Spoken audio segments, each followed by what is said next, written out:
This is going to be the only credit video you need to watch in 2024 to become a credit expert. We're going to go from A to Z on everything you need to know about credit, so don't worry, we got y'all today. And on top of that, we're going to show y'all how to get access to capital so you can then use this to invest into your business. This will be the ultimate credit builder crash course. And to make sure that I touch on all the key components, I got my business partner here, Elijah. What's going on, y'all? My name is Elijah Porter. I run a credit agency, so I know credit from A to Z, and I'm here to give y'all the game and the step-by-step process on how you can go from a 500 credit score to an 800 credit score, because I do that with multiple clients. So I'm here to give y'all the game and actually show y'all the way. And how many clients do you have today right now? Over 1,000. And so right now, we just want to dive right into the computer and just give all the games to y'all right now. All right, so y'all, the reason why we're doing this is because a lot of people don't understand that credit is really important. Like when I first started my digital creation journey and creating content, telling people who are 18 years old to get a credit card and start building a credit, I was getting a lot of hate from that because people was telling me it's not really good to be preaching to kids to be getting a credit card, all that stuff, right? But like I got my first credit card at 18 years old and I was really responsible with it. And as long as you're responsible with it, it's really beneficial to have your credit score right, especially starting at a young age because credit builds over time. Right. So you being 20, trying to, you being 25, trying to actually start building your credit score and you trying to buy a house in the next 6 months, that's not really going to help you. Right. But if you start building your credit score at 18 and you try and get a house at 26, you can definitely do so as long as you've been, following the proper guidance. And if you don't know what the proper guidance is, we're going to give all of that in this video, because the reason why I want to teach education like this is because you cannot escape credit. You know what I'm saying? You're going to buy a car, a house in the future, you need credit. So it's like you can't escape it. It's part of the world. It's part of the economy. And to be a smart individual, you actually just need to just leverage credit. Don't be scared of it. Just leverage it. And my business partner, Elijah, literally leveraged credit to go from broke to six-figure earner in 1 year. Right? He literally just used his credit cards, using his business credit and everything like that, scaled that up to six figures or with no money out of his pocket, essentially, right? He used other people's money. He used the bank money. We're going to explain all of that, what all of that means. So we're literally going to be explaining credit to y'all like y'all are newborns, essentially. So don't worry if you have no idea what credit is. We're literally going to break it down to you like you are in second grade, essentially, right? And me even getting my first car, it was because of my credit score. You know what I'm saying? Me getting my first house, it was because of my credit score. No matter how much money you have, you still need to utilize credit. A lot of people, rappers be done buying stuff cash and everything like that. If you have the cash, literally just still put in your credit score, put in your credit, put in your name, and you can actually benefit a lot more than just actually buying stuff right out cash. You can actually invest that money and it will make you a way better ROI than just actually putting that all in a liability of some sort, right? So we're going to break it all down to you right here. And for the majority, I'm going to have my business partner because he primarily focuses on credit. So anybody that's not familiar with him, once again, his name is Elijah. I have his links, everything in the links down below in my comments down below as well too. So make sure y'all check him out. All right, so Sure. Let him know. Let's get to it. So once again, for y'all that don't know, my name is Elijah Porter. I run a credit agency. So I help people with their credit, no matter where they're at, right? 300 credit score, 500 credit score, 600 credit score. I know the credit algorithm, so I can show y'all how to go from A to Z from your current situation. All right, but first, what I want to go over is I want to go over mindset first. I want to go over mindset because this is very important when it comes to credit, right? So mindset is the difference between somebody with good credit and bad credit and what you do with your credit. All right. So one thing I did was that I leveraged my credit to make my first six figures at 23 years old. All right. It's a mindset thing. Somebody with a different mindset than me would have never used their credit to make money, right? Credit is a tool that's used to make money, right? And not buy liabilities. Most people are taught credit is bad is because the people before them bought liabilities and they didn't use it to make money. All right. So it's a mindset thing. Credit is used to make money. I love credit and you should love credit too, because it's going to make you some money. Right? I'm about to show you how to actually build it and leverage it so you can actually, start the business that you want to start and have startup capital. All right. So I just wanted to say that before I get into everything, because it's really a mindset thing. That's the most important thing, because without mindset, none of this will work. All right. But first, let's get into it. Yeah. And quick, I just want to say too, a person, like a lot of people have came to me with this, right? Like, oh, they got a good credit, but they have no credit history, right?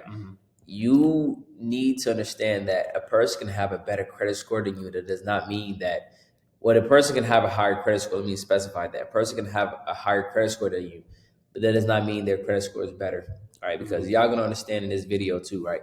That credit profile, right? What credit profile is and why that is more important than just having a higher credit score, right? Leveraging your credit to fullest extent and everything like that. So y'all, I just want to just, kind of just give y'all some glimpse of everything y'all can get. So make sure y'all grab some popcorn, grab your drink, get out that game and just pay attention and just, let's dive right into it. For sure. Let's dive right into it. So, complete beginner, you're probably asking, what is credit? All right, what is credit? So I'm gonna go over different bullet points that we have here. But yeah. So what is credit? Credit is a financial concept that allows individuals and business to access borrowed funds. So all your credit is, it just tells you how good you are at borrowing something and able to pay it back. All right, essentially. All right. Obviously, it's little other components that go into it too as well, but that's the main thing when it comes to credit. Can you borrow money and can you pay it back on time? All right. It can be used for various purposes like buying a car, purchasing a home, or covering unexpected expenses. All right. Credit comes in forms of credit cards and loans. So it's different types of credit too as well, right? You can get a auto loan, mortgage, credit card and things of that nature. All right. So if I gave you this money, are you going to pay me back? That's basically like how the banks operate. So they pull your credit to see how trustworthy you are, essentially on paper. All right. So as long as you pay your stuff on time, you're going to be good to go. All right. So that's what credit is. It's just you borrowing money and paying back on time. Step 2. So the importance of credit. Okay. Credit is crucial for accessing opportunities like buying a home, getting a car, and starting a business. All right. This acts as a safety net for emergency expenses when savings fall short. Responsible use of credit helps build wealth over time, for example, through home ownership. So the importance of credit, this is very, very, very important because as an adult, you're not going to get far if you don't have good credit. You can't do adult things, right? You can't buy a house. You can't get a car. You can't really access funds for your business that you're trying to start. So your credit holds a lot of people back, right? By stuff that they did when they were younger. Maybe they didn't pay stuff on time and stuff like that. Then they realize as they got older that it's very, very important. But it's very important because you need it to get through life, right? You literally need it to get through life. Whether you're trying to do anything, they're going to pull your credit. Just look at it as an adult report card. That's essentially what it is, right? How responsible are you? Right? Let's say, for example, because I like giving human scenarios, real world examples. If I was to pay you, if I was to borrow money from you, $500, right? And I didn't give you $500 back.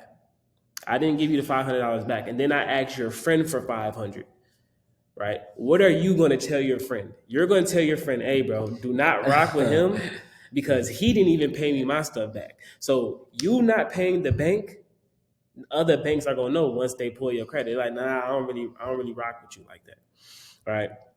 But a lot of y'all probably wonder, okay, I did that when I was younger. I don't know any better. Can it be fixed? We're going to get into that. I'm going to show you how you can actually start fixing this stuff. But like I said, credit is very, very important because you need it to get through life as an adult, where you're trying to accomplish any type of goals, right? A lot of people want to be first-time home buyers in their family. You can't do that if your credit is not good. All right, that's just how the game works. So how credit works and as far as like scoring ranges, okay? So scores range anywhere between 300 to 850. Obviously, 850 being the highest credit score that you can get.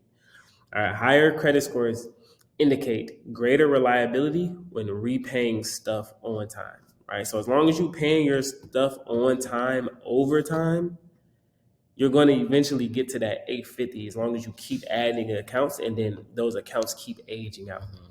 All right. Credit score factors include payment history. Number one, 35% of your score, 192.5 points of your entire credit score, right? Because this right here, this 300 to 850, that's 550 points in between there. Your payment history is 192.5 of those 550 points. Yeah, write the numbers down right here. So. All right. So yeah, I'll put it down. Let me see. I'll put it down here. Okay, edit. Ooh. But I guess I'm in the wrong one. Okay, that's fine. But they can take some notes. But 192.5 points. All right, 192.5 points. That is your payment history. Number one. Number two is your credit card usage, which is 30%. Yeah, make sure y'all taking notes. Get them notepads out, man. Make sure y'all taking notes. Notebooks. But your credit card usage is 30% of your credit score. All right, so that's 165 points. 165 points. So if you're maxing your credit cards out, that's why your scores are tanking, because you're maxing your cards out. It's basically like you need the credit, right? You don't really get rewarded on your credit score, your credit profile, if you need it, essentially, right? So it's different hacks that you can go about hiding your credit card usage and stuff like that. But mainly, what you would have to know when it comes to like credit card usage is that, or credit cards in general, is that they all have two dates that you need to understand, right? You have your due date, which is when the minimum payment is due, right? Minimum payment is due, so you don't get hit with a late payment. All right, so you got the due dates, and then also you have the statement date. All right, the statement date is when the balance on your credit card gets reported to your credit report. So if you have a high usage, right, let's say you have 90% usage, right, you almost maxed out the card, this reports to your credit profile, your score is going to drop. All right, your score is going to drop. So you do not want to be maxing out your cards, or if you do max out your cards, make sure it's down to about 2 to 10% of the limit, right, at the time of that statement date. All right, that's very, very, very important. All right, so that's the second factor in your credit score. You don't want to overly max your cards out. The third factor is your credit age. All right, of your overall open accounts. Closed accounts do not get added into your credit age. So explain to them what a closed account is, essentially. A closed account is an account that you don't have anymore. Maybe it was a credit card that you didn't pay, and then the banks closed it. Maybe it was a credit card that you did pay on time, but you closed it, which is a mistake. You shouldn't be closing credit cards for credit age specifically.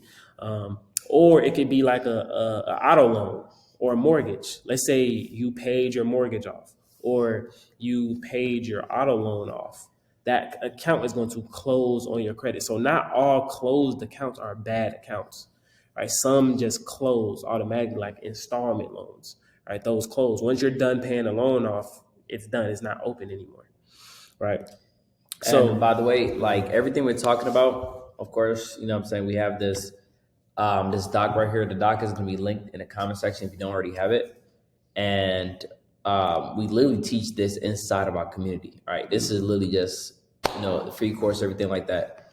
And inside the community, you actually get a chance to hop on a call with us, a weekly call and everything like that. So make sure you use the link in the description as well, too.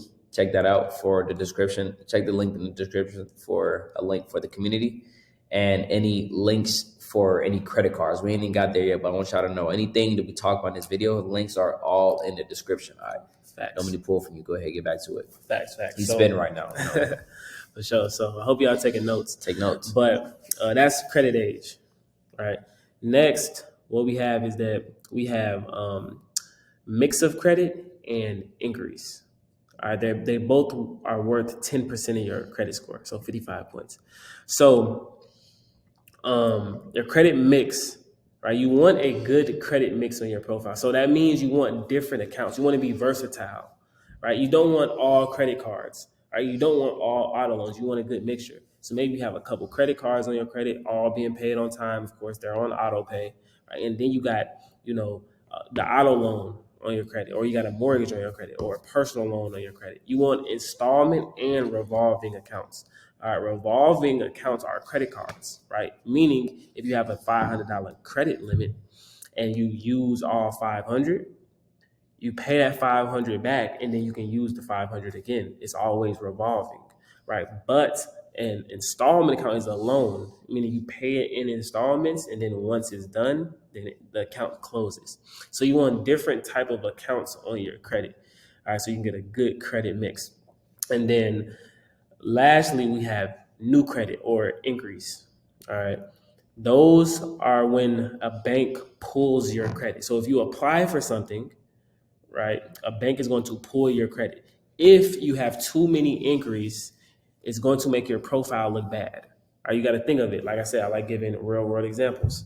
All right, if I asked 15 people for money, right, and then I ask you for money, and then you figure out I just asked 15 other people, you're probably not going to give me the money because I look thirsty, right? So it's the same thing when it comes to credit. If you have 15 inquiries, I mean, you just asked 15 banks for money, right? This is why when you go and get a car, you don't go to the dealership first. That'd be a lot of people's mistake, especially if you have bad credit. All right, if you have good credit, you can go to the dealership first because you have good credit. The first bank is going to approve you. So you don't really, need to, do too much. But if you have bad credit, you definitely should not be going to the dealership first when getting a car because they're going to run your credit through 50 banks. Next thing you know, you got 50 inquiries on your credit. Your credit profile is messed up. And you like, bro, what's going on? You know what's going on. Exactly. So like you don't want to be in that position. All right. So if you're in that position, you should be going straight to a credit union. Any relationship-based bank that you have a relationship with, all right, or any bank that you have a relationship with credit union, see if they can give you an auto loan, right? You go to them first and then you take that pre-approval and then you go to the dealership.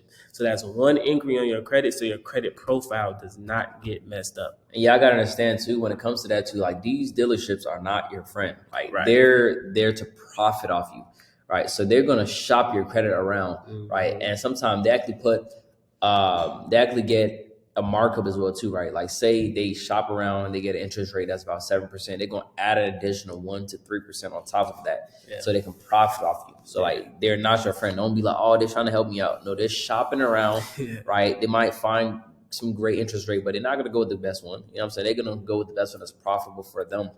So go get your own pre-approval. All right, go to Capital One or something like that. You know what I'm saying? Build a relationship with these banks and actually get your own pre-approval before you actually go. Like me personally, my first car that I financed, a Camaro, I went to the dealership and I didn't know that, right? So they ran my credit score and it dropped dramatically. And I'm like, yo, what? Like, I didn't know. I was getting inquiry after inquiry after inquiry. I ain't never that, right? And then the second time I got my Corvette, I didn't do that. I only got one inquiry. Why is that? Because I literally went and got my pre-approval before that. I went and got my pre-approval, my own pre-approval, came to the bank, you know what I'm saying? Came to the dealership. They were like, oh, do you want us to run it? No, I don't. I got my pre-approval. Why y'all want to run it? Right. Run this one. That's it. You know That's it. That's all. And I walked up with one inquiry. Well, actually two, because they ran it themselves as well too. But that's it. Right. So in that case, and I'm about to give y'all some sauce too as well. So you can easily go to Capital One Auto Navigator on your computer, right? Capital One Auto Navigator, and see if you're pre-qualified for Capital One's auto loans. Exactly what I did. Right then and there. Pre-approval. They'll tell you if you pre-qualified. Soft pull. Right? They'll tell you what you're pre-qualified up to. So go ahead and do that first before, and then you're gonna take that, pre-approval or whatever to the dealership, and then you're gonna say, hey, only run me through Capital One. That's it. That's all. All right, that is it. That is all. And you want to talk about soft pulls and hard pulls right now? Or that's later on? I'll talk about it right now. So when it comes to inquiries, there's two type of inquiries. So you got hard pulls, you got soft pulls. All right, hard pulls are when a bank actually fully pulls your whole credit report, right? So it goes back to that example. I asked 15 people before you. Those 15 people pulled my report, seeing what's going on, right? So when you pull my report, you've seen that 15 other people pulled my report, right? That's a hard pull.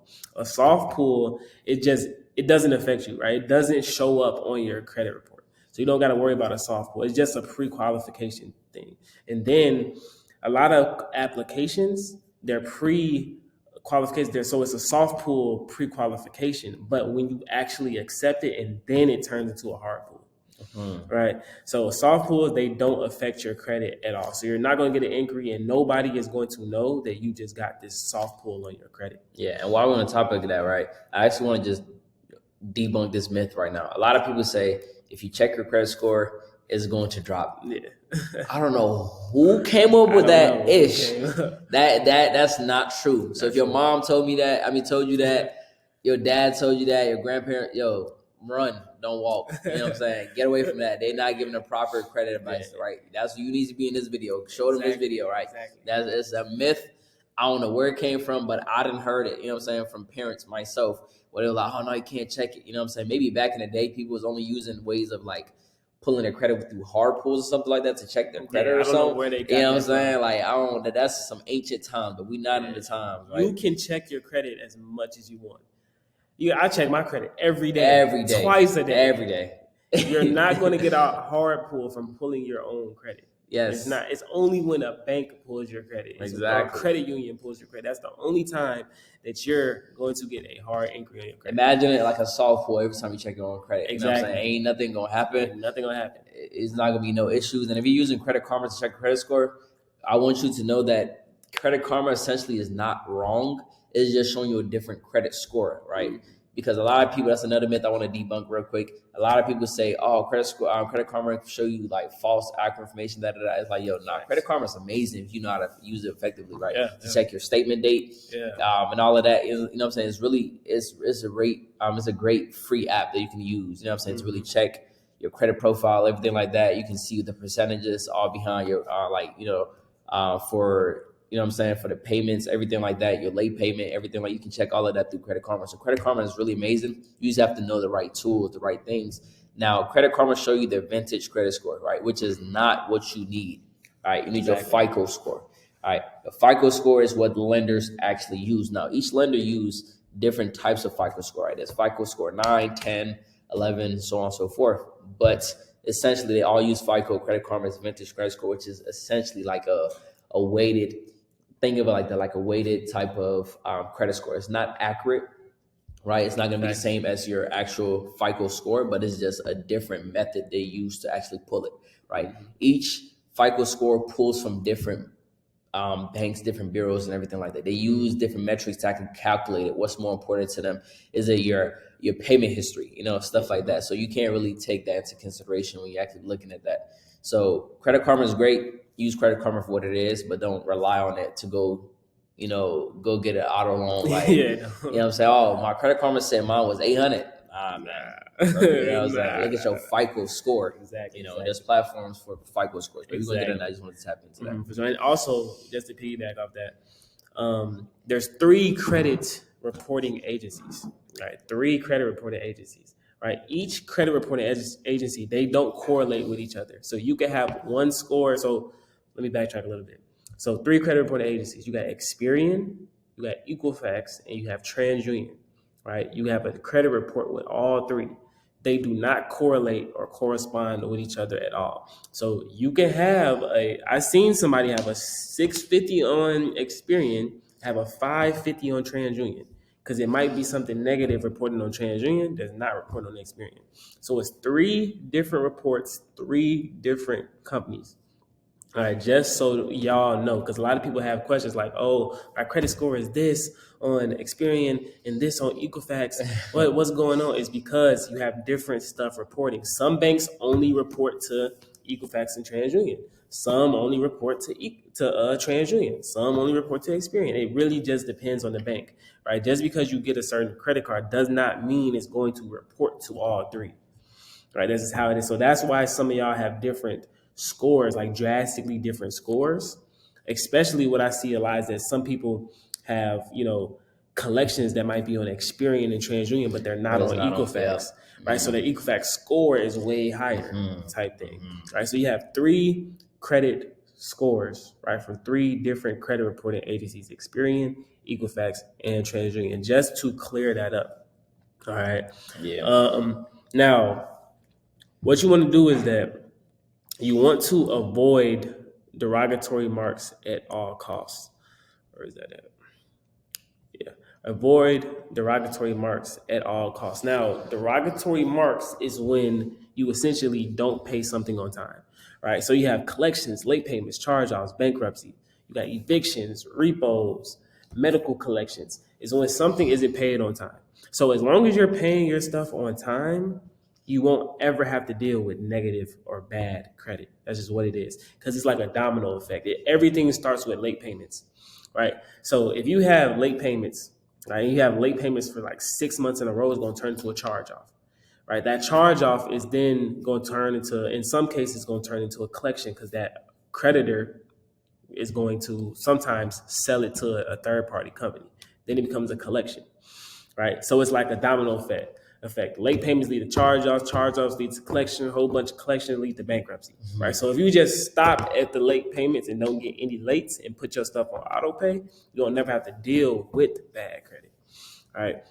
So that's just how that works when it comes to derogatory marks. Now, sometimes it's not that easy for some people, right? Some people, go through hardships and, they go through this, they go through that. Then now they have these negative items on their credit, right? So I'm going to get into, the 3 different stages of credit, which all of you fall under. And I'm going to go over repair first, because that is the first step when it comes to credit. All right. That's the first step. So just to give a quick conclusion, a quick wrap up of that first part before I get into the 3 steps, is that credit, all it is you borrowing money and paying it back on time. All right, that's pretty much it. Obviously, it's other little factors like inquiries, credit age, stuff like that. But as long as you're paying your stuff on time, your credit is going to be good.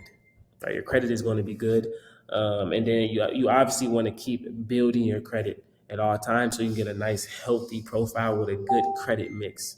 All right, that's just what that is. Now, going into the next part, which is the 3 stages of credit, right? Which you have to figure out where you fall under, because everybody is different, right? Somebody might be in the repair phase. Somebody might be in the build out phase. Somebody might be in the leveraging phase. Those are the 3 phases: repair, build, leverage, in that order. And I'm about to go through each stage step by step so that y'all fully understand. Now, repair is first. Repair is first, because if you have negative items on your credit, like the collections and things of that nature, that stuff has to be cleaned in order for your credit to go anywhere, right? If you have these negative items in your credit is always going to be suppressed. Your credit score is always going to be suppressed. It doesn't have no room to grow. Remember, you have 550 points. If you have all these negative items in your credit, your score, it has no upside. So you got to free up of the negative stuff first. All right. So definition of credit repair, right? Credit repair is defined as act of restoring or correcting a poor credit score. All right. Involves removing negative items by disputing inaccuracies on your credit report. Negative items result from late payments, collections, charge-offs, injuries, bankruptcy, evictions, and more. Okay, so if you have any of these items, you fall under the credit repair phase. All right, so we're gonna get into it, how you can start, improving your credit when it comes to the credit repair phase. All right, so negative items when it comes to credit repair. All right, explanation of negative items like collections sold to a third party, right? Stays or in charge of is when it stays with the original company. All right, so I'm gonna go through the different negative items on your credit, and I'm about to give you some sauce on how to deal with them. Okay, so first we can go through collections. Okay, how to deal with collections. All right. First and foremost, though, you need to know what's on your credit report. Right? Some people don't even know if they have negative items or not. Right? So that's just what it is. So what you can do is that you can order your credit report with the link that you see here. All right here, you can order the credit report. The thing is, you want a 3-bureau credit report so you can see Experian, Equifax, and TransUnion side by side. All right, but order your 3-bureau credit report because you need to know what's actually on there. Now, dealing with collections. All right, let's start out with collections. Okay, a collection is when the original creditor, right, the original company that you had the credit card. By the way, links will be in the description as well too. For sure. All right, once again, links will be in the description. So collections is sold to a third party. So that means the original company that you had the credit card with or whatever it was, right? They sold it to another company, right? They charged it off and then they sold it. And then that third party company is now coming to you trying to collect it. Right? Now, when you really think about that, that doesn't even sound right. You have done no business with this third party company. So how do they have any right to try illegal? So how do they have any right to try to come collect money from you that was never owed to them? But this is exactly why we can get rid of those collections very easily. Exactly. Because they have no proof of anything. Right? So it's different ways to start going about, deleting collection accounts. Right? It's multiple ways to skin a cat. Debt validation, right? You can do a cease and desist. I'm gonna get into all that stuff, but that's like actual credit repair tactics, right? Right. But we don't have the letters on this page, right? I don't believe we have the letters on there. All right, I'm gonna go into the community and show them like that, right? Just kind of show y'all everything we're talking about, right? All right, this is the back end of our community. All right, the back end of our community. Y'all get some exclusive access right now. For sure. All right, so when we get there, you can actually just pull them up right here. So go to this one right here. And then, yes, sir.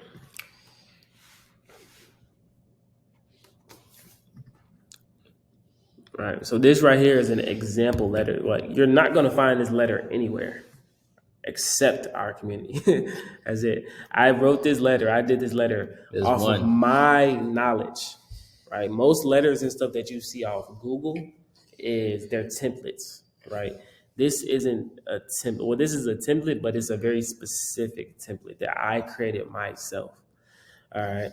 So it's one of a kind. Facts. You're going to have access to these, once you actually get into community and everything. But this is what you need to actually start, removing items off your credit. You got to send letters to the credit reporting agencies. All right. That's how you start removing stuff. You have to contact them saying, hey, this can't be on my credit so that they can actually remove it. All right. But this is just a, example letter right there. Yeah, we still got the other letters as well. Yeah, we still got other letters. We have more letters. That's not the only letters, but we have more letters. Like I said, you're in this repair phase. You have to start, writing your letters, or even you just use the letters that's in the community, right? Because those are powerful. I literally use those for my multiple 6-figure agency, right? And I have over 1,000 clients, and I literally use those letters. I'm giving them to y'all. Right, as being a part of the community, taking that step to better your credit. Yep. Right, I'm literally giving those to y'all. But we'll have to start tagging these negative items on your credit so your score has more upside. So you got collections, charge-offs, repo, bankruptcy, evictions. Evictions is kind of like collections, same thing pretty much. But these are the negative items. All right. Now, I want you to be able to understand, right, and be able to identify positive and negative items on your actual credit report. So when you click on that link, where's the link again? Which link? Scroll up. Yes, this link. When you click on that link and order your actual credit report, all right, you're going to see your 3-bureau report. Okay. Now, how you identify the positive and negative, all you got to do is scroll to the bottom of the account. If everything is green, that means everything was paid on time.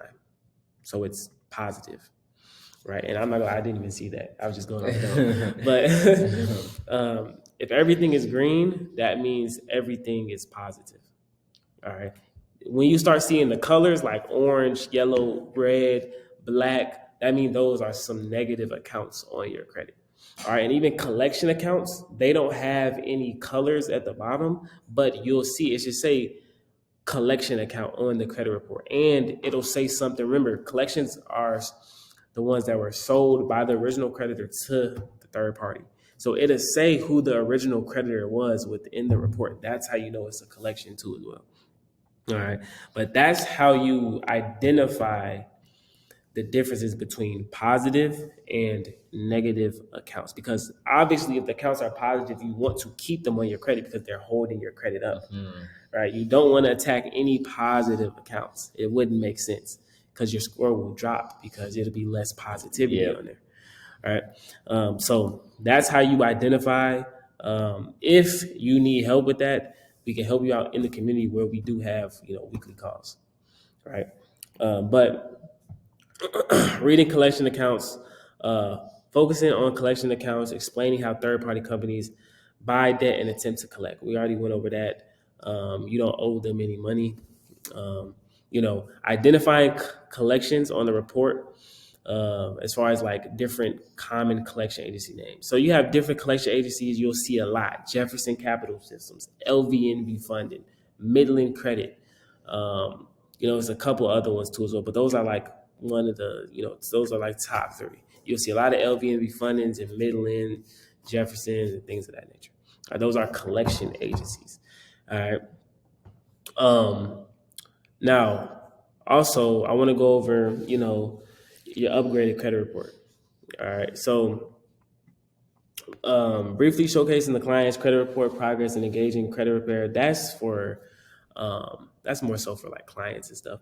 But you can go over the Smart View feature. So, if you do not know how to actually read a credit report, one thing I really like about, the credit report through this link right here, it has a smart credit report and a classic credit report. So the smart credit report will literally identify the negatives for you if you don't know how to read the report, right? It'll identify the negatives for you. So you can go to smart view, you can go to classic view, but if you don't know what you're looking at, like I said, just meet us in the community and we can kind of go over that. But now, what I'm gonna do now is that I'm gonna give you laws, right? Or some laws that I use to start disputing negative items on the credit. Because all this stuff is law, consumer law, right? Experian, Equifax, and TransUnion, they're all governed by laws. That Fair Credit Reporting Act, the FCRA, all right, which is, 15 U.S.C. 1681. That is the Fair Credit Reporting Act, all right? You also got the FDCPA, Fair Debt Collection Practices Act, which is collection accounts. If you at this point in the video, I want you to drop some fire in the comment section. Comments, right? Drop some fire. And then one of y'all who drop a fire in the comment section, I'll give y'all free access to the VIP community, man. You know what I'm saying? Hey. Just because I know you paying attention. You know what I'm saying? Because he dropping, my guy dropping game. For sure. You know what I'm saying? For sure. But it's different laws, right? You got Fair Credit Reporting Act, you got Fair Debt Collection Practices Act, you got Truth in Lending, you got all that. So these are all laws that you can use to start, disputing stuff off your credit. These credit bureaus, quote unquote, they're just regular companies, right? They can't just do whatever they want. They're governed by laws. All right. So the Fair Credit Reporting Act, FCRA overview, right? Understand the FCRA ensures fair and accurate consumer reports. That's the main thing, right? These laws are put in place to protect you as the consumer. All right, that's just what that is. But there's different laws in there that they're governed by, right? You got 15 USC 1681, which is like, let's look at that as like the title of the book. And then you have different chapters, like 15 USC 1681A, 15 USC 1681B, 15 USC 1681C, and so on and so forth. But there's different laws in between there that's actually going to help you out. You can use these laws when it comes to your credit. And like I said, if you were, took notes on that template I gave you, you see different laws in there, right? I did all the heavy lifting for you, so you can go ahead and have the repair process be a breeze, right? Yeah. Essentially. All right. Now, quickly, what I'm gonna do is I'm gonna go over, laws, a couple laws that I use. I'm not gonna go over all of them. There's a couple laws that you could use today, right? Like I said, if you have that letter, these laws are already in the letter, right? But you can use these laws. I'm gonna go over these two right here. But 15 USC 6081A, number 4, right here, right? Recognize your right to privacy. So you as a consumer, you have a right to privacy. That's just what it is. All right, you have a right to privacy. They cannot just do whatever they want to you because that's illegal. All right, so you have a right to privacy as a consumer. All right, also, this law right here, 15 USC 6802, when it comes to your credit, right, you were supposed to be given the option to opt out of credit reporting, essentially. Now, you got to think about it, right? And this is a powerful law that can get a lot of stuff removed. You got to think about it. When you went to the bank or you got a credit card, right, did the bank tell you that you have an option to opt out of credit reporting? If they did not tell you that, or if it wasn't clear and conspicuous, then that is a violation, right? They can't just report anything and everything on your credit report. You got to think about it. In contracts, have you seen before, right, where at the bottom it says, I acknowledge that I'm going to share your personal information. They have you sign it or have you check box it, right? That's there for a reason because they're supposed to give you an option to opt out on anything that you sign pretty much, right? Because you as the consumer, you hold all the power, essentially. If you don't want nothing to be shared, it doesn't have to be shared. That's just what it is. So they're supposed to give you the right to opt out, right? Which they never do, right? So those are two powerful laws you can use when it comes to, That's deep. it's real deep.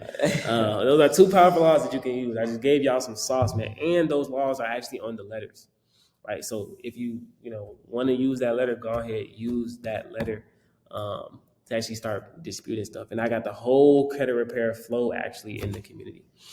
All right. But as a whole, like I said, it's really just when it comes to credit repair, it's attacking the negative items. And all you're doing is sending letters to the credit reporting agencies with these certain laws and the certain verbiage in the letter so you can actually start disputing and getting them deleted.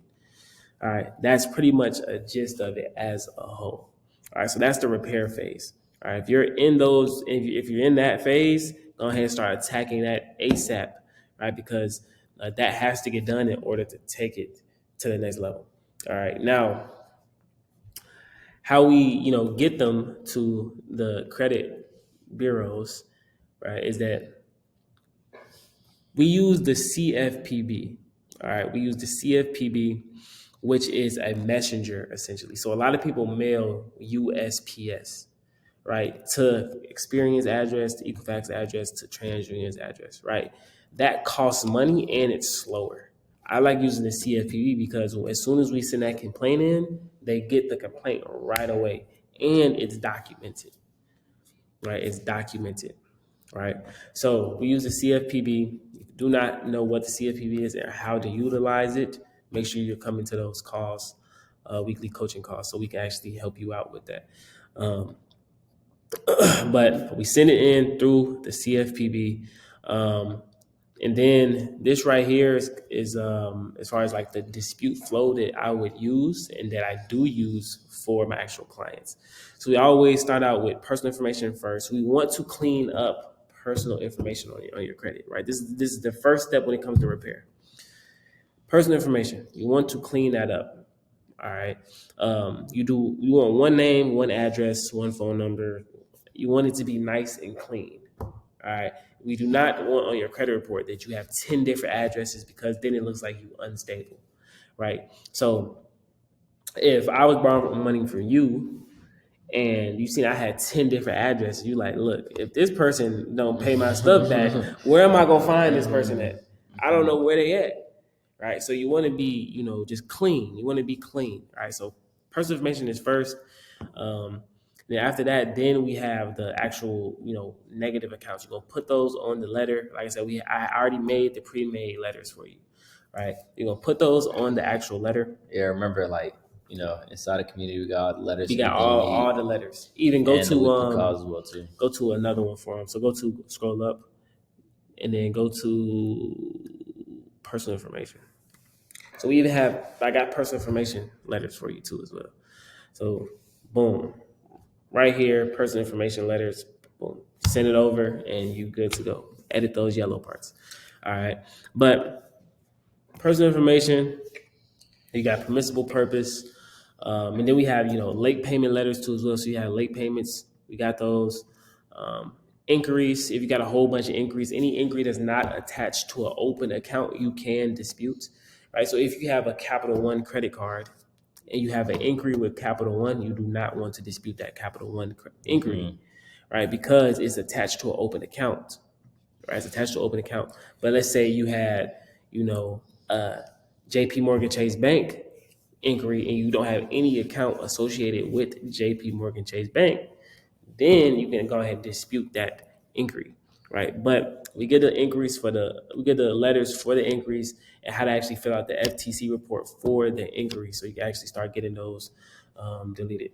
Now, I just want to say, I know a lot of people like, man, when do we get to the business funding? When do I get some money in my pocket? Yeah. You can't skip phases, man. You know what I'm skip saying? Phases. If you got a horrible credit score, I know a lot of people be telling you, oh, you can have a dog-ish credit score, personal credit score, and then go get 100K in business funding. That's cap. Like, we going to tell you how it is. You know what I'm saying? Cap. We in the field, we know that they are just telling you so you can buy the program or something like that. You know what I'm saying? Cap. But we ain't going to push you, you know what I'm saying, essentially at the edge of a hill because of the fact that we know, like, yo, that's not how this goes. You know what I'm saying? Straight like, cap. You need to start with the repair phase. You got a horrible credit score. You can't escape it. Facts. You know what I'm saying? That's what I said in the beginning. You need it. Like, you know what I'm saying? You want to get 100K in business funding when you got a 400 credit score. You know what I'm saying? Like, who is giving you, you know what I'm saying? Like, no doc loan.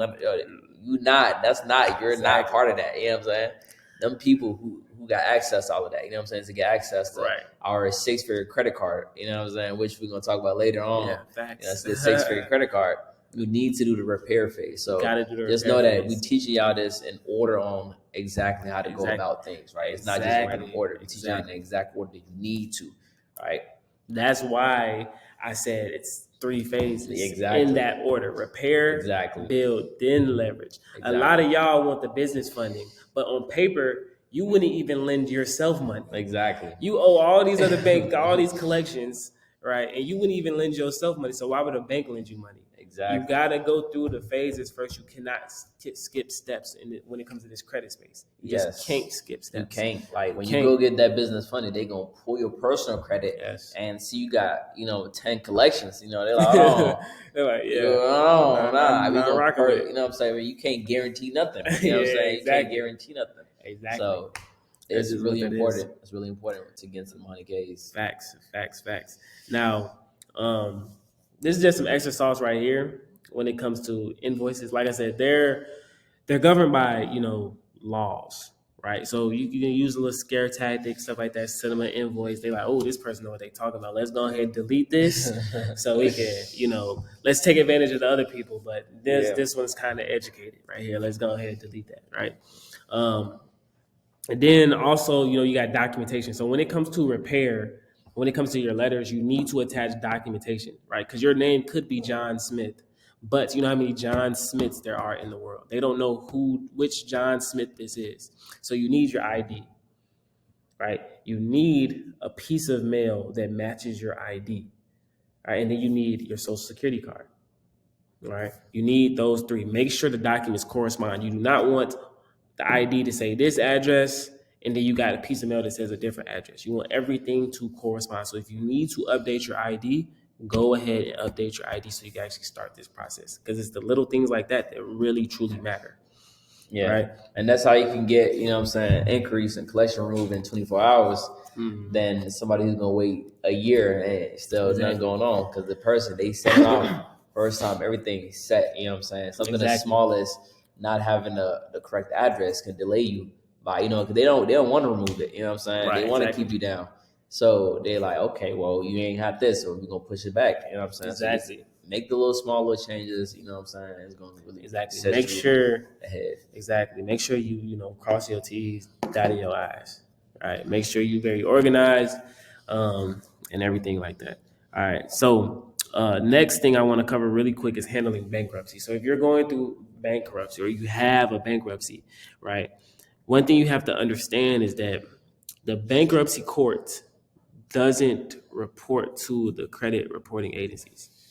All right, so, and I have all these letters within the community, but what you're going to have to do is you're going to have to send a letter to the bankruptcy court, right? They're going to send you a letter back saying, hey, we did not give this information to Equifax, Experian, and TransUnion. You can be like, huh? So if y'all didn't get the information, so how did they get it? That means they took your information, essentially. They took your information from a third-party company called Pacer, right? They took your information and then they reported on your credit report without your, consent. They literally just took your information because remember, bankruptcy courts doesn't report to them. So how do they have it if they don't report? They robbing you. They robbing you. That information is not supposed to be on your credit report. Right? So that's just some little sauce on bankruptcy. And then, like I said, uploading to the credit reporting agencies. You're going through the CFPB. You can also do Experian upload too as well. That's really good. Which I have the link to that in the community. Rounds 2 and 3, you pretty much just hitting them back to back. You can only send out one letter per month, one round per month, every 35 days or so. So once you send out a letter, let's say, so what would happen if you send more than one and one? I mean, they have more time to investigate, type thing. So what you want to do is you want to send it out and be patient, right? Wait those 30 to 35 days, and then you send off another round.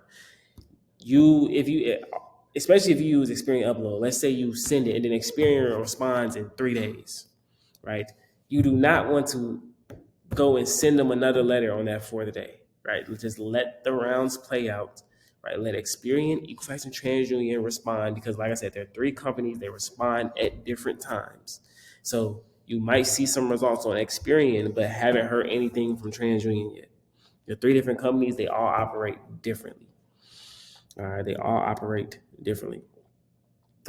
So that's that when it comes to the actual rounds and everything like that. So that was the dispute flow right there. Just to reiterate, personal information, you got the negative items. I call it the permissible letter, right? Then you got, late payments, you got increase, FTC, invoice, client documents or your documents and or bankruptcy if you have a bankruptcy. All right. That's that right there. Now, you can go through, that was pretty much it for repair. That's pretty much it for repair. Like I said, just to get a overall, conclusion or overview, all it is starting to attack the negative items on your credit. So your score has more room to go. Because remember, you have those 550 points. You want to be able to grab those 550 points, right? You want to be able to grab those 550 points. Now, how you do that is by not having any negative items first and foremost. All right. Not having any negative items. Now, that's for the people that are in the repair phase. Now, somebody might be saying, hey, I don't have any negative items on my credit. I don't have any negative. I don't got none of that. No collections. No. I just need to build my credit. I just need to build my credit. Now, like, Sharif was saying earlier, your profile is more important than your score, right, when it comes to building. Somebody can have a 730 credit score, but if you only have one account, it doesn't mean anything, right? If you only have one account, you don't have any data on there, right? Like I said, real world examples. I have a 730, right? Hypothetically, I have a 730. I have 2 accounts, right? I got 2 credit cards. Sharif has a 680. He got 3 credit cards, a mortgage, and an auto loan, right? He has a 680. I have a 730. We both are trying to get the same loan. There's a certain bank only has one loan left, right? The bank is going to choose him over me any day of the week because he has shown more responsibility on paper, even though his score is lower, right? And his score could be lower for multiple reasons. Maybe his average age is less or something, right? But he has more data, more history of doing right by more accounts, That's just what it is. You only have one account, so they're like, I don't know. It's not enough data on here that proves that you're going to pay me back. That's just what it is. When it comes to credit, everything relates back to human psychology and real world examples, right? That's it. So when you understand that, that's how you're actually going to actually start building your credit out, right? When you understand that, that's how you actually take your credit to the next level, because then you start building your credit out, and now you have a nice thick profile and a good credit score.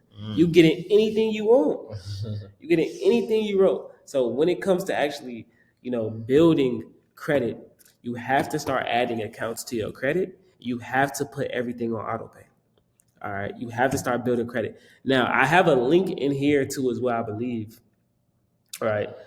I'm not sure, but it helps you I'm not sure where the build phase credit. is even. All right, it helps you build credit. I believe it's scroll down some. Scroll down some more. Credit building. Yeah, right There we here. go. So that's actually the link right there that you can use. Comment section as well too. Yes, sir. Comment section. Description. Description. Oh yeah, we on YouTube with it. Description. But that's a link right here, and I actually want to show y'all this. I'll show y'all this link. I'll show y'all this link right here. Now, these are different credit builder accounts. All right, these are credit builder accounts. All right, now, as you see, these are specifically for people that have bad credit or no credit, because you have to start somewhere when building credit. If you have no credit, you can't just go to a bank and get a credit card because you have no credit, right? You have no history of you dealing with stuff, so they're not going to give you anything. So these are accounts specifically for people that have bad credit, no credit, fair credit, bad credit, no credit. So these are accounts right here, where you got Kickoff, Grow Credit, Rental Reporters, Self, Kovo, you got all that. Open Sky. Now, what you're going to do to start adding these accounts, just go to this Apply Now right here. Click that. It's going to take you right to the application. You just got to fill it out. You go and get approved, and then put it on auto pay as soon as you get it. All right. That's how you're going to start actually building your credit for beginners. Right. But you have to start building a healthy profile. You really want like 10 plus accounts to have a nice thick profile. 10 plus accounts. So that could be a mixture, right? You want a credit mix, as that's a component in your credit score, right? 10%. So you want to have a nice, good mix. Have, 3 to 5 credit cards. Have an auto loan on there, right? Eventually get a mortgage, right? You have a nice, good credit mix, and you're going to start building out. But 10 accounts with a good credit mix, no derogatories, right? 100% payment history, low usage on those credit cards you do have. Oh, you in the game. You in the game. Then that's when you start talking about the funding, if you want to go that route to actually get funding for your business, which I have sauce for y'all on that. I got sauce coming up. But essentially, overall, right, because I want y'all to fully understand the concepts, right?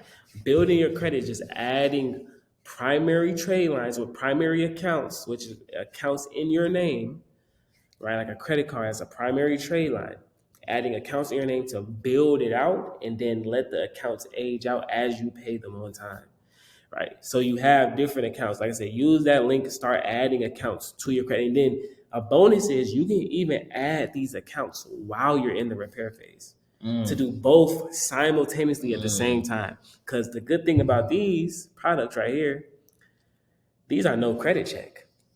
They don't check your credit. You got bad credit. You got bad credit. Can't afford to be. You don't want to get a hard inquiry because you don't want them to see that you have bad credit, right? So these are for bad credit. They're not going to pull your credit when you get these accounts, right? These are perfect for people. So if you're in the repair phase, right? If you're in the repair phase, go ahead and start building your credit out too, because the fastest way to get your credit from bad to good is you got to attack it on both ends.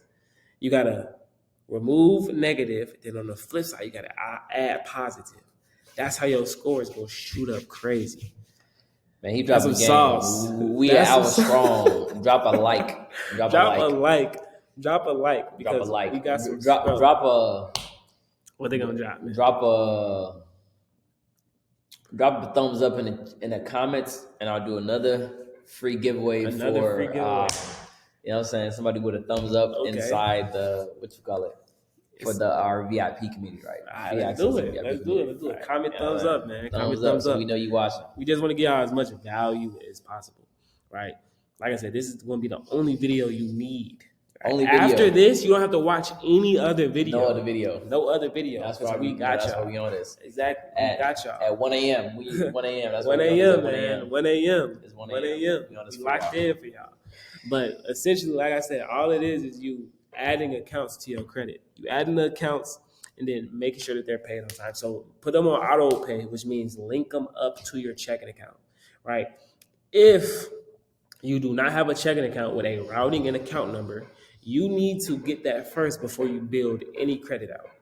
You need to get that first, all right?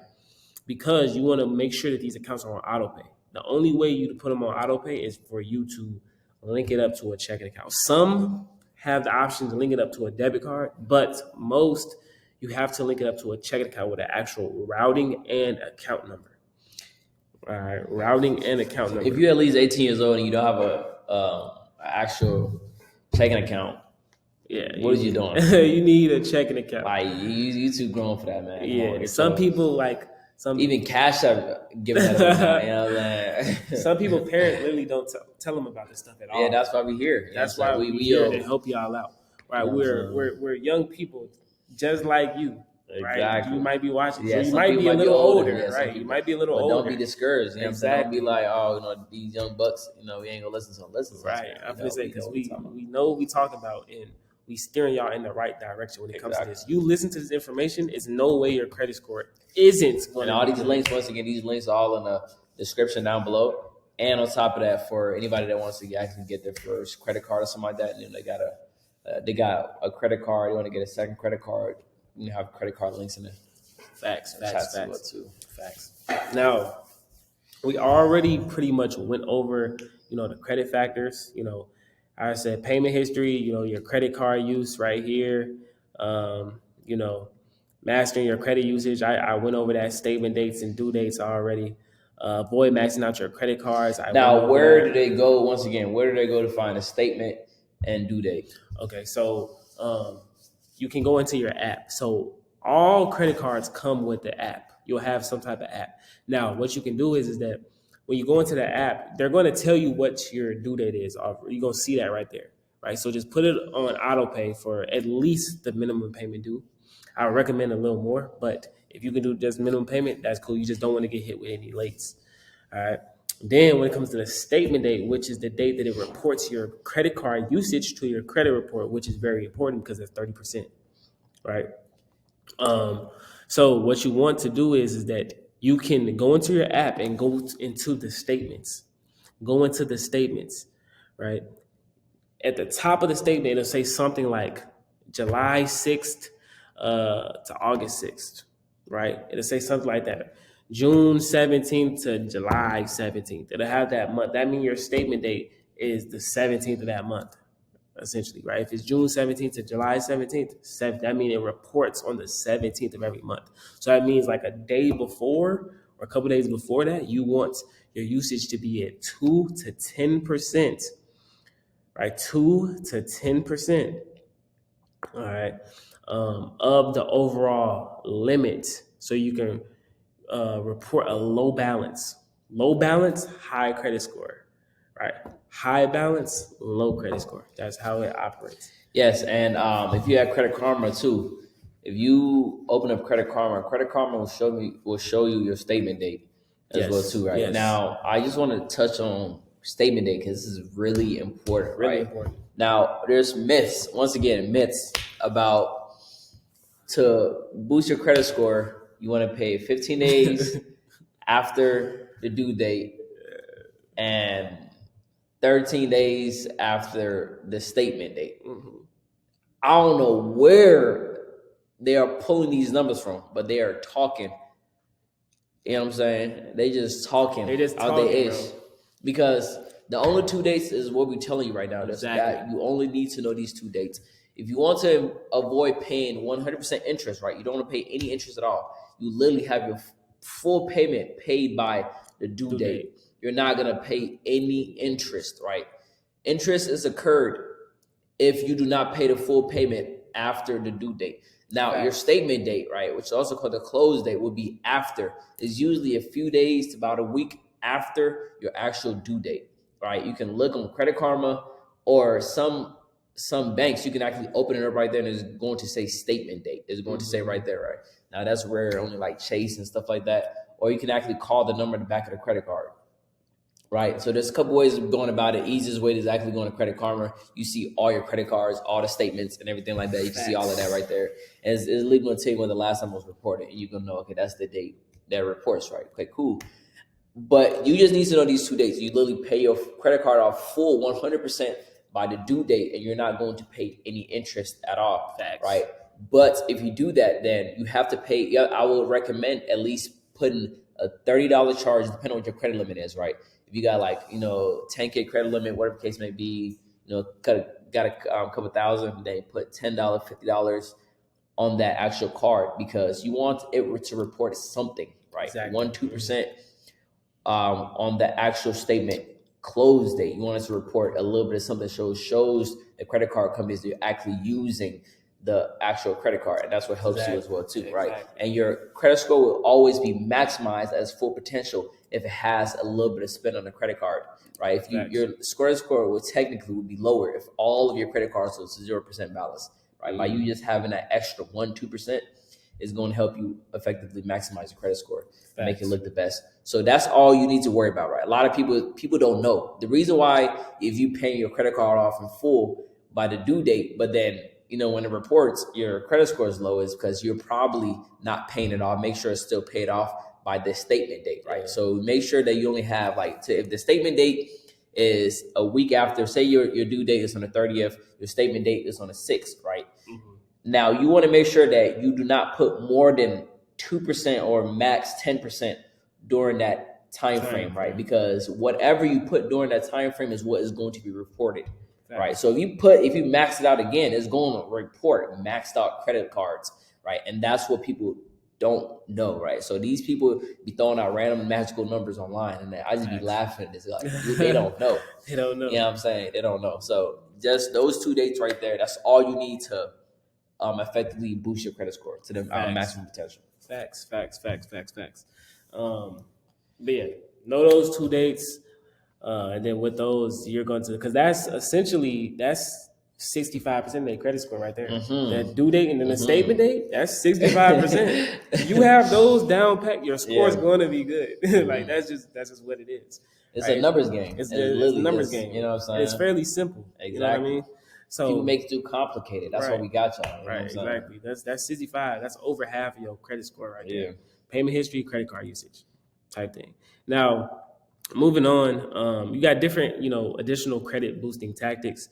One thing you can do is that if you pay rent, you can actually backdate your rent. You can use different sites like, Rent Reporters, Rental Karma, right? Boom Pay, right? These are sites where you can actually report your rent, and then you can backdate it, which is going to give you more credit age, which is going to boost your score, right? So you got stuff like that. You got, pledge loans, a Navy Federal pledge loan, which is just a savings secure loan. Most institutions have it, but you basically get a loan against your own money type thing. So what you do is that you'll put, and then backtrack a little bit. Remember I said that you want 10 plus accounts. So this is how a lot of the times people are getting the 10 plus accounts by using their own money, right? So, and it's good for credit mix because they're installments. So what you can do is that you can go to an institution, right? Let's say your bank or whatever. Let's say you bank with Navy Federal, right? You put X amount. Let's say you put $1,000 in the savings account, right? Then what they're going to do is that they're going to freeze that 1,000, and they're going to give you 1,000 because you have that 1,000 there, right? Yeah. They're literally going to give you. It's just collateral. Use that savings as collateral. They give you the 1,000, and what you got to do is they're going to give you the 1,000. Literally take their money and then pay it right back off, but pay it off 90% though, because it's an installment. If you pay it off in full, it's gonna close. So what you can do is that you can pay it 90%, right, and then put that remaining 10% on auto pay. for the remaining 10% on auto pay, and then you're going to look like you have a 90% paid off installment on your credit. And then you can literally do this and recycle it. That was game. And recycle that was literally. game. And then that's how a lot of people was getting a 10 plus accounts, getting a thick profile so they can get ready for funding.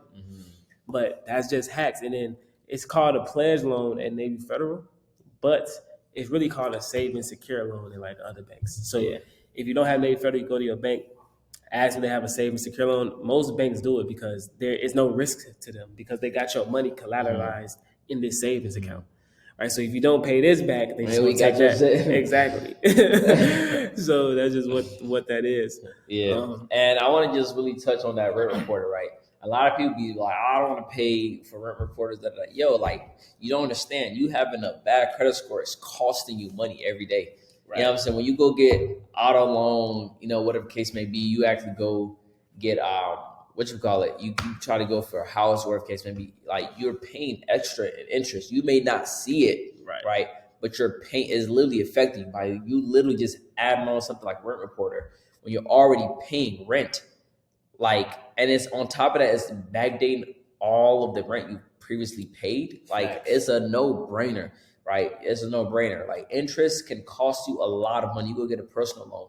The interest is going to make a huge difference, right? Interest can be, for a house specifically, interest can be the difference between paying $100,000 interest and paying $300,000 interest. You know what I'm saying? It can literally be hundreds of thousands of difference. You know what I'm saying? Like, when I got my first house, I got a 2.2% interest rate, right? Nobody getting that. Now, it was because of the market as well too, but nobody getting that. I want to get it refinanced. I'm not going to do that. I'm not going to refinance my mortgage and nothing like that because of the fact that, it's great. But if the same person can have a 7% interest rate in their house, right? 5% interest rate, they're spending literally hundreds of thousands of dollars more than I am just by having that tiny percentage difference. That is the importance of maximizing your credit score and make sure you have low interest rate because it actually saves you money.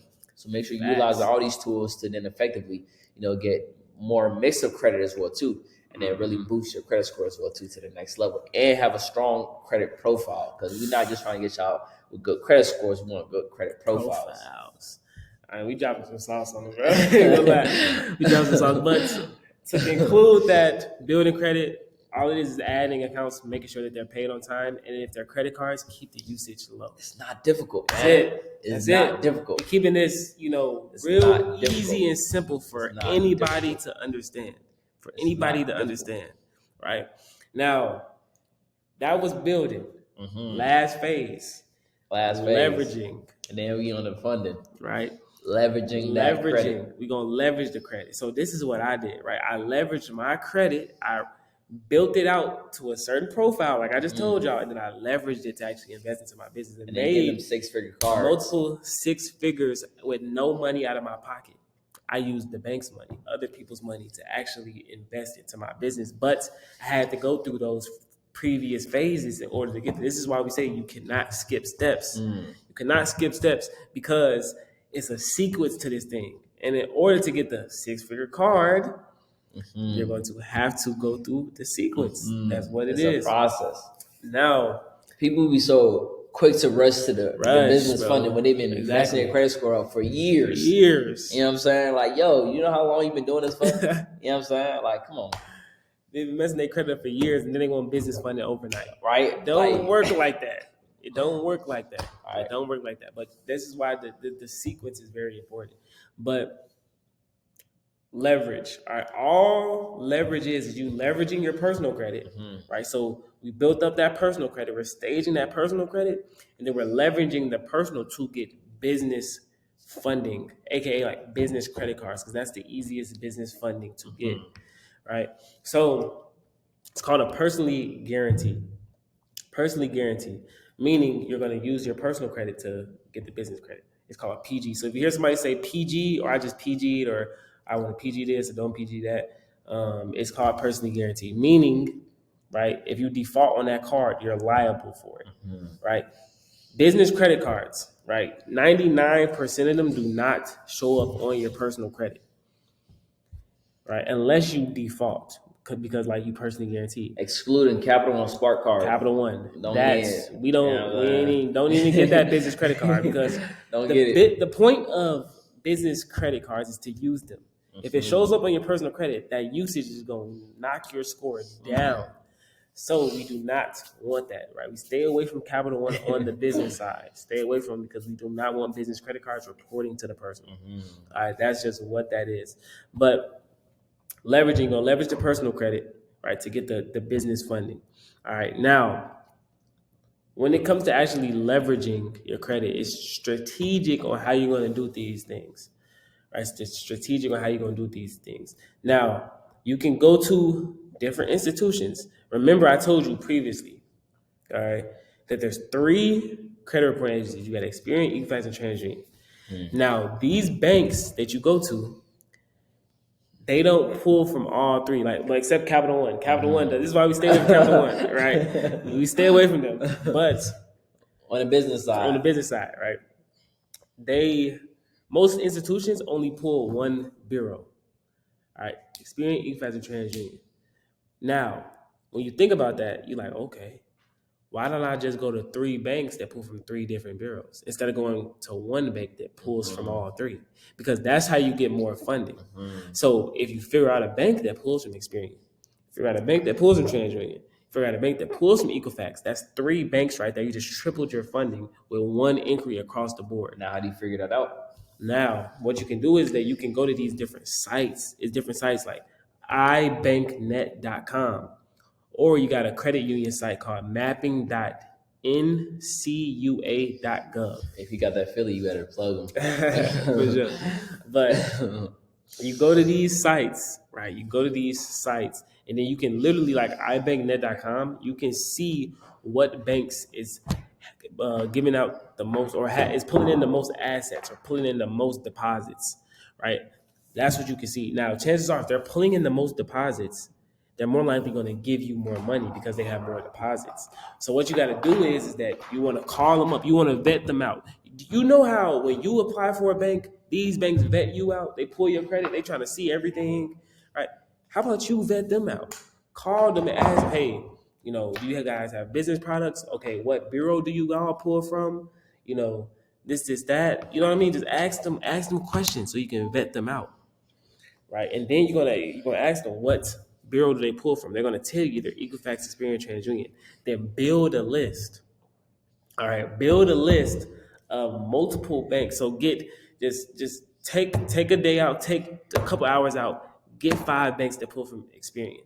So right now he's running the play on how you can get $50K business funding in 24 hours, something like that. You know what I'm saying? Easy. Like, of course, after you get your credit profile, everything built up, but just kind of put in perspective how this play is ran. You know what I'm saying? Because they're not going to know because it's different bureaus that are using. You know what I'm saying? So that's how you leverage that. Easy. This is easy. But you need to know what bank pulls from what bureau. So get 5 to pull from Experian, 5 to pull from Equifax, 5 to pull from TransUnion. All right, and then you can run the play. So what you can do is that you can just take Experian for a whole, right? Actually, scratch that. Choose 3 each. 3 to pull from Experian, 3 Equifax, 3 TransUnion. And then what you're gonna do? Let's say you do Experian first. What you're gonna do is that you're gonna open up 3 tabs on your computer with these 3 banks. Right? You're gonna fill out the business credit application, 99% on all 3, and then you just submit back to back because it takes a few seconds for inquiries to actually hit on your credit profile. It takes a few seconds. So that's how you credit card stack. Right? And then some more sauce is with Experian, like I told you before when we were in the credit repair section, is that you can dispute inquiries not attached to open account. So I just told y'all. The play don't stop. Most of these business credit cards do not show up on your personal credit. So that inquiry be floating. Guess what you do? Wipe the inquiries off, go back and double up again. Especially on Experian, because Experian is the fastest to remove the inquiries. Right? The fastest to remove. They be out of there quick. So you can really choose 10 banks that pull from Experian, right? And then just run the play, wipe the inquiries off, and then keep running the play. How many credit cards you got? Over 10, 15. I got a lot. He got an index of credit cards. I got an index. Man. I got a credit card book, man. He got an index. But that's how you actually credit stack and then remove the inquiries, right? It's different hacks that you can do too as well, which we're going over in the community. But with this information, y'all can really take it to another level. Run it. I can really turn it up a notch with this. But this is how you actually credit card stack, right? You're going to leverage the personal credit to get the business credit, right? Knowing where they pull from. Also, what you want to do is that you want to understand that you want to build a relationship with these banks. All right, you want to build a relationship with these banks. Now, building a relationship is just using their products. All it is using their products. So what you want to do is that you want to get, before you ask for a credit card, right, get a business checking account, a savings account with them, right? You want to make them feel like you're invested in them, because if y'all that don't know, once you put money in the bank, they take your money and make more money. Right. So if you give them money to make money off your money, they're more likely to do business with you. That's just what it is. So build the relationship first, and then, right, when it comes to business, it's all relationships, right? So build the relationship first with these institutions, and then you go in for the credit card. Get to know the business banker there, because then that business banker can push through your application, right? Build a relationship. All right. The stronger the relationship, the better. Also, there's something called internal scoring or bank ratings with these banks.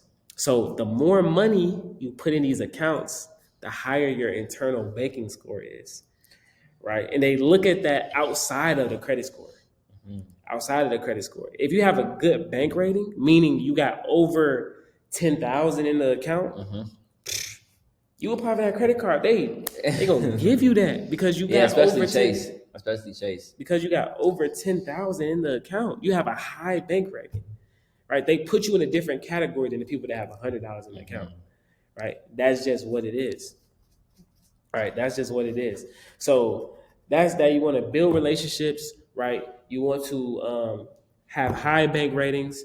Also, you want to have a nice comparable credit.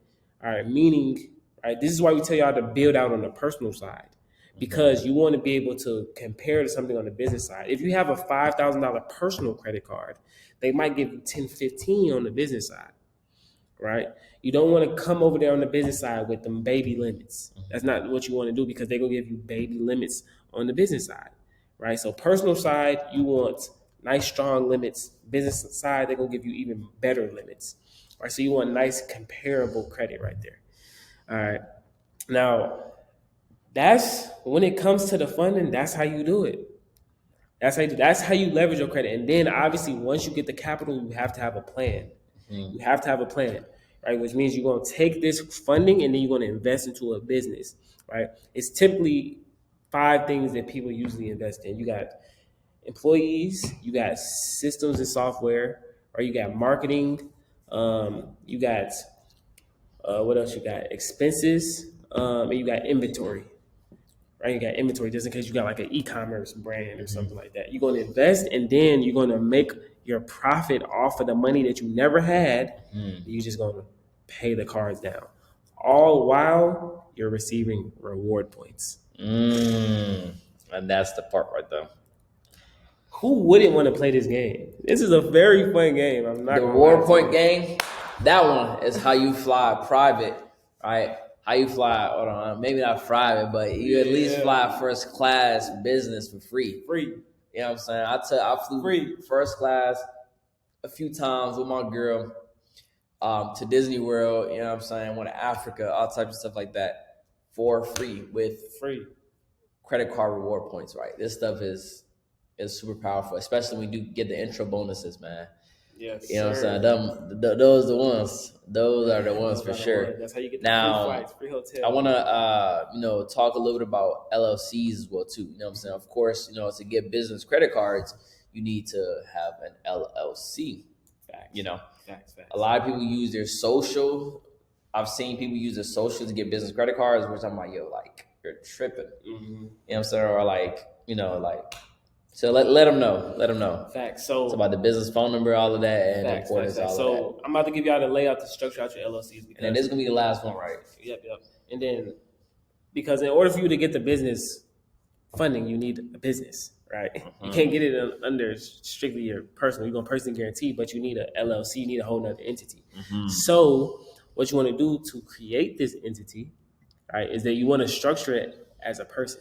And we're going to show you how to structure LLC the correct way. The correct way. The correct way. The correct way, so that you can actually get this funding, right? And so maximize your limits. Exactly. So what you want to do is first, before you even file the LLC, well, I mean, you can do this through, Ink file, things right? of that nature. They changed the name, but it's about like boom something. But yeah, so it's like busy, I think. But what you want to do is that you want a business phone number, right? You do not want a personal phone number as a business phone number. You want a 1-800 number or a 188 number, something like that. You want to be as professional as possible on paper. All right, that's that. Phone number, right? Next, you want a website. So you want a website. Don't got to be the prettiest website ever. Just be something standard. You want a website, right? You also want a domain that you can connect to that website. Also, you want a business email address. So that's info@yourbusinessname.com. All right, info@yourbusinessname.com. You do not want to use @Gmails. That's a personal email. You do not want to use a personal email for your business because then it makes you look less professional. It makes you look tacky. It makes you look tacky. All right. After that, you want a virtual office too as well, a virtual address. You can go to something like Regis to get it. Right. But that is what you want. And then you're going to file that LLC. Right. Now, with this LLC, you want to make sure that your name is general. Right. For example, Porter Enterprise LLC. Right. If I told you my business name is Porter Enterprise LLC, you do not know what I do. Right. But if it was Porter Real Estate LLC, you know I do real estate. So you want to keep the name general. So enterprise is good, corporation is good, capital is good. You know what I mean? You want to keep it general, right? Because you want to be low risk on paper. A lot of these companies or a lot of these industries is high risk. Real estate, construction, they're high risk to the banks. You do not want to get blacklisted. So keep the name general.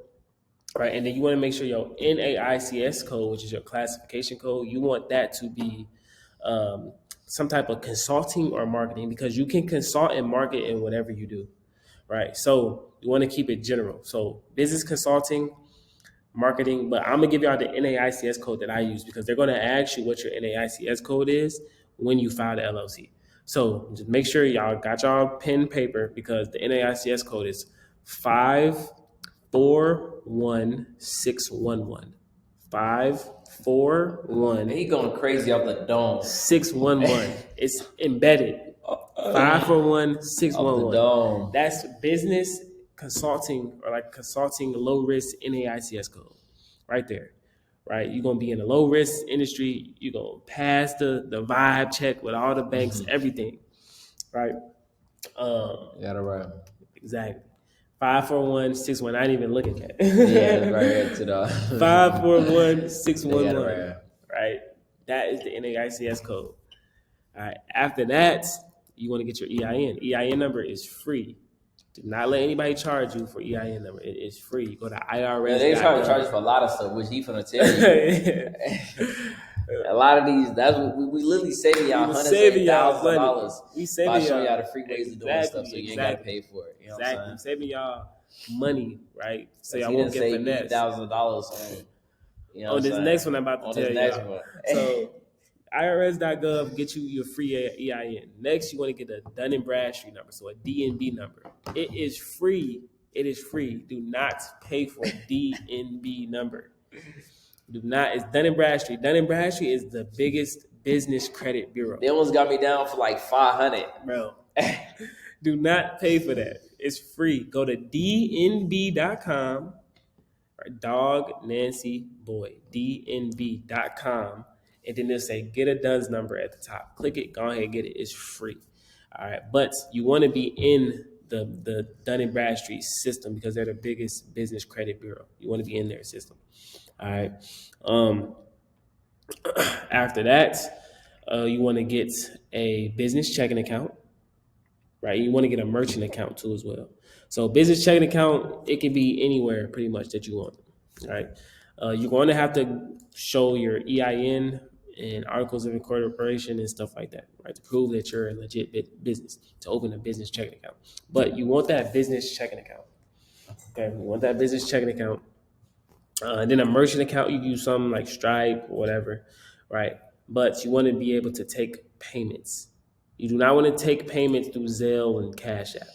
Yeah, they're going to get your account gone. Right. You do not want to do that. It's not professional. Exactly. It's not professional at all. You do not want to do that when it comes to your business. All right. Just suffer a little bit of the fees. You know right. Fees is better safe than sorry. Right. Better safe than sorry. Process we can use. Exactly. It's just one of the costs of doing business. That's just what it is. Right. So, after that, you want to list yourself in the 401 directory. It's just further credibility. You can go to listyourself.net. It's free. It might be a little fee. I believe it's free though. But list yourself on there for credibility purposes. And then after that, you want to get your operating agreement, which you can go to Law Depot. All right, you can go to lawdepot.com and do your operating agreement for free.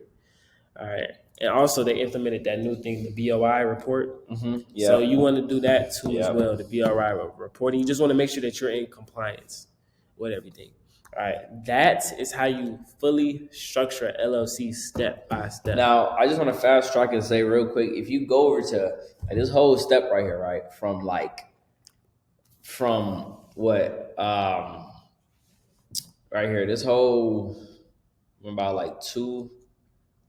about 2, 3, all the way down to 10, right? You can literally, or not to 9, you can literally fast track all of that all through ink file. Mm-hmm. You know what I'm saying? They would have, you will have to pay an extra fee, a couple $100, but they will give you everything you need. You know what I'm saying? Your agent, you know what I'm saying?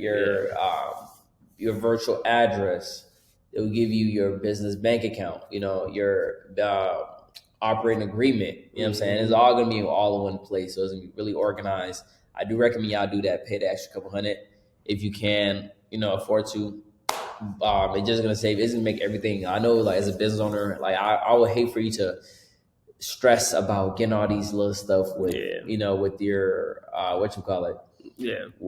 As the beginning, I forgot the operating agreement. I forgot. Just pay someone. You can just pay. You know what I'm saying? Save that time, put that time into the business. You make yourself a lot more money instead of doing all that. But if you do want to save a little bit extra money, do all that stuff, go ahead and do that. Right? We showing y'all both options, right? You can literally go straight to ink file, right? They changed the name, but if you search your ink file, you still find them. And go in there and just literally do this. It's going to take about 30 minutes to an hour. Mm-hmm. You literally just clicking, and you're going to be done with it. So we are going to pay an extra couple $100 or maybe upwards of $500 or something like that. Yeah, upwards $500 for it. But to save that time, it's up to you. Facts. Now, that's how you build out the LLC. Now, just to, wrap everything up, I'm going to show them how to build business credit too as well. Then we're going to end off. All right. Now, business credit, all right, is you're still going to have to personally guarantee when it comes to business funding, but you can build business credit too as well for your actual business, like your business credit scores. But essentially what it is that you have to add accounts. Just like on the personal side, you got to add accounts. You got to add accounts to the business side. So these are a couple of accounts that you can add. Biz Credit Central, Credit Strong, right? eCredible, Red Spectrum, right? You can do net 30s like Uline, Quill, Granger, Nav, right? You can do these accounts, but basically all you gotta do is add them to it, and then make sure you pay stuff on time, and then you're gonna build out an 80+ paydex score, which is the Dun & Bradstreet score. You're gonna build that out in about 30 to 60 days. You just gotta add accounts and then make sure that they're paid on time.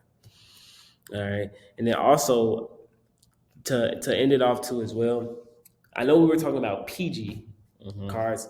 Now, a Personal lot of guarantee. people, okay, are there any non-PG cards? Do I not have to use my personal credit? But what you have to understand is that when it comes to your credit, when you use your personal credit, that's the best credit that you're going to get, right? You can establish 0% APR cards, right, for 12, 15 months, whatever, right? But if you do non-PG, you're going to have cash flow in your business, because if they don't check your credit, which would be non-PG, they're going to check something. Right? They're not just going to give you funding. They're going to check something. So they're going to want to see the last 3 months of your bank statements. Right, because they either want to see your credit, they want to see cash flow, or they're gonna want some type of collateral. Right, 3 C's when it comes to credit, man. Man, we just gave us the sauce. You just gave us the sauce, man. Appreciate it, man. Once again, all of this is all inside the community. We just spent over an hour, 30 minutes with y'all, closing an hour 40. We hope y'all enjoyed it. You know what I'm saying? It's about 2 a.m. now. We up here. You know what I'm saying? 2 a.m. So y'all give, Elijah subscribe, you know what I'm saying, down in the description as well too. Everything is all down there. So I appreciate him for coming in. It's my business partner. We got we built a 6-figure business in literally 30 days. And we have our community, Kingdom Minds. All right, that's a company we're building. We scaling up to 7 figures same year we built it. And, we really appreciate y'all help us with that as well too, by joining community and stuff like that. If y'all got a lot of knowledge from this, go ahead, leave a like down below. And we do a free class every Thursday, because along with business credit, along with, manager, personal finance, everything like that too, you know what I'm saying, getting your credit right, business funding, also need the right business model, right, the right vehicle. That's what helped us get to the next level, make our first 6 figures and scale it upwards to 7 figures. So the first thing you want to do is actually pick the right business model. And the best business model you can actually pick nowadays is digital creation, right? Facts. Leveraging social media to make money. So we do a free class every Thursday, not only talking about digital creation, but of course, leveraging business funding as well too. So if you're interested in that, use the link down below. It's a free class. Go ahead, tap in. We just gave you this free hour-long course along with the doc, which is down in the description as well. So you're going to go ahead, grab that. And so, go ahead, tap into the free class, join the community, the Kingdom Minds VIP community for only $1, for people that's actually stayed to the end, $1 trial. I can go ahead and join that. All right, so we really appreciate everybody for tapping in, and we'll catch y'all on the next one.